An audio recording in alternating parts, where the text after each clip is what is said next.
കണ്ണ, ബിജു, ഷൈനി, സിമി എല്ലാവരും സുഖമല്ലേ?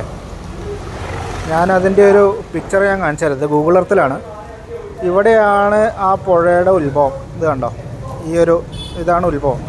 ഇവിടുന്ന് പൊട്ടി വന്നിട്ട് ഈ പുഴ ഒലിച്ചു വന്ന് ഈ കല്ലും മണ്ണും പാറയൊക്കെ കൂടെ വന്ന് ഇതാണ് മുണ്ടക്കൈ കേട്ടോ. മുണ്ടക്കൈ എന്ന് പറയുന്ന സ്ഥലത്ത് ഈ കാണുന്ന വീടുകളും ഈ പുഴയോട് ചേർന്ന് ഈ കാണുന്ന വീടുകൾ അതൊക്കെ അതിൽ ഒലിച്ചു പോയി. ഇവിടെ കണ്ടോ, ഈ പുഴയോട് ചേർന്ന് എത്ര വീടുകളാണുള്ളത്.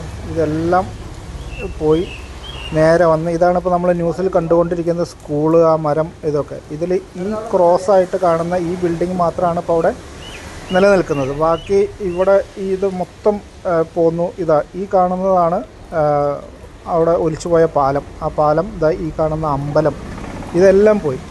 ഇത് പോയി അവിടുന്ന് നേരെ വന്ന് ഇത് കണ്ടോ, പുഴ വരുന്ന വരവ് കണ്ടോ, ഇതിലേ വന്ന് ഇവിടെയാണ് സൂചിപ്പാറ വാട്ടർഫോൾസ്. ഇത് കണ്ടോ, ഈ സൂചിപ്പാറ വാട്ടർഫോൾസ് അങ്ങോട്ട് ചാടിയിട്ട് നേരെ അങ്ങോട്ട് കണ്ടോ, താഴേക്ക് ആ ചാല് പോകുന്നത് കണ്ടോ.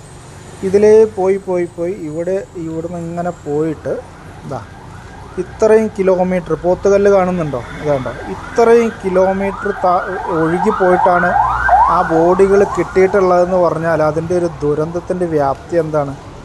അത്ര ദൂരം ആണ് ബോഡി ഒഴുകി പോയിട്ടുള്ളത്. നമുക്ക് ചിന്തിക്കാൻ പോലും പറ്റാത്തത്ര ദുരന്തമാണത്. ഇനിയും എത്ര ആൾ കിട്ടാനുണ്ട് എന്നുള്ളതാണ്.